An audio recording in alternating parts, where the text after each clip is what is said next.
জীবনে কি ভালো করেছি আর খারাপ করেছি সেটা আর মাঝ বয়সে এসে হিসাব করতে ভালো লাগে না। এখন আপাতত কাজ হলো দুজনে মিলে সংসার করা, দুজনের সমস্যাগুলোকে মিটিয়ে নিয়ে সুস্থভাবে থাকা, মাঝে মাঝে বেড়াতে যাওয়া আর ছোটোখাটো যে শখগুলো আছে সেগুলোকে পূর্ণ করা।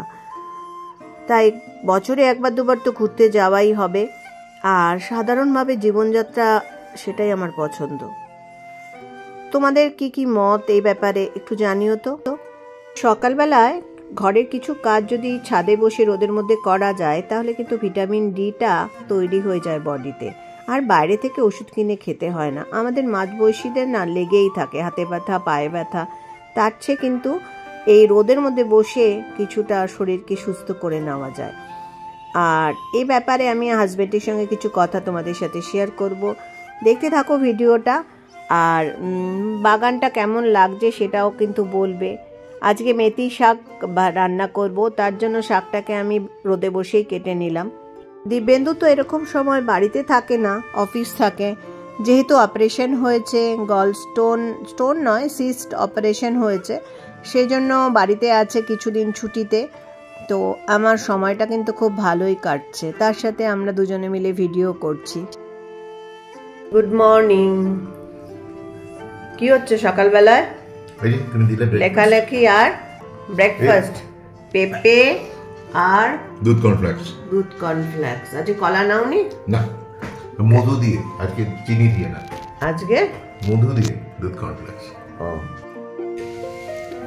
Dreams come and go, sometimes exhilarating, sometimes agonizing. We wade on through life, changing all the time, yet resisting change. Dibyendu লিখতে খুব ভালোবাসে, ওর লেখার কয়েকটা লাইন তোমাদের সাথে শেয়ার করলাম, বাকিটা ওর চ্যানেলে আছে। দিব্যেন্দু, রোদে বসে কিভাবে আমাদের ভিটামিন D3 তৈরি হয় একটুখানি বলবে? দেখো, আমাদের কোলেস্টেরল থাকে তো শরীরে, ঠিক চামড়ার তলায়, ওটা বলে ডাইহাইড্রো কোলেস্টেরল। সেটার উপরে যখন সূর্যের রশ্মি পড়ে তখন সেটা ভিটামিন ডিতে তৈরি হয়। ভিটামিন ডি যেটা বাজারে তোমরা কিনতে পাও কোলিক্যালসিফেরল মলিকুলের নাম, লোকে বলে ব্র্যান্ড নেম আছে, ডিপিয়ন, আপরাইজ, ডিআপ, এরকম অনেকগুলো নাম আছে। হ্যাঁ, সেটা দিয়ে ভিটামিন D3 তৈরি হয়। তারপরে সেটা লিভারে যায়, লিভারে গিয়ে ওটা আরেকটু অ্যাক্টিভেট হয়, তারপরে কিডনিতে গিয়ে এটা পুরোপুরি অ্যাক্টিভেট হয়ে শরীরে কাজ করে।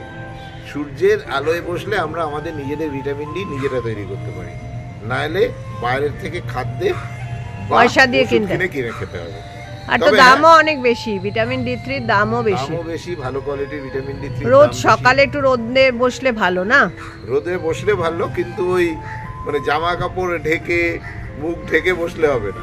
সূর্যের আলো চামড়ায় লাগতে হবে, তবে গিয়ে নিচে ভিটামিন D3টা তৈরি হবে। Thank you. আম্মা কি করছো? দেখো, ওর নাম রাবণ, কিন্তু ও হচ্ছে মেয়ে। আমি ভাবছি ওকে লাবণ বলে ডাকতে পারি বা লাবণ্য করে দিতে পারি। রাবণ, ও রাবণ, এই যে মা, দেখো মেয়েদের কি রাবণ বলে ডাকা উচিত, তাই না? কি বলে ডাকবো? লাবণ্য, লাবণ্য, লাবণ্য, ও লাবণ্য, ডাকাবেও না। এই যে শাকচুন্নি যাচ্ছে। শাকচুন্নি না, ওর নাম শূর্পণখা। শূর্পণখা। হ্যাঁ, দেখো মর্নিং গ্লোরি দেখাবো তোমাদের। মর্নিং গ্লোরির কালারটা আমার ভীষণ প্রিয়, আর ফুলগুলো বেশ বড় হয়েছে। 3টে ফুল আজকে হয়েছে, কালারটা কি ভাল লাগছে না? আজকে দুপুরবেলা অন্যান্য রান্নার সাথে আজকে বানিয়েছিলাম শিম আর চিংড়ি মাছ দিয়ে ভর্তা। এই রেসিপিটা তোমরা উমস কুকিং ল্যাবে পেয়ে যাবে, আমার কুকিং চ্যানেল। আর বরের জন্য বানিয়েছিলাম ডাল, আর বানিয়েছিলাম হালকা মাছের ঝোল, গলা ভাত। এখানেই শেষ করলাম, আবার আসবো নতুন ভিডিও নিয়ে। আর আমাকে সাপোর্ট করো, যদি আমার ভিডিওটা ভালো লাগে লাইক কমেন্টস করে আমাকে সাপোর্ট করে দিও।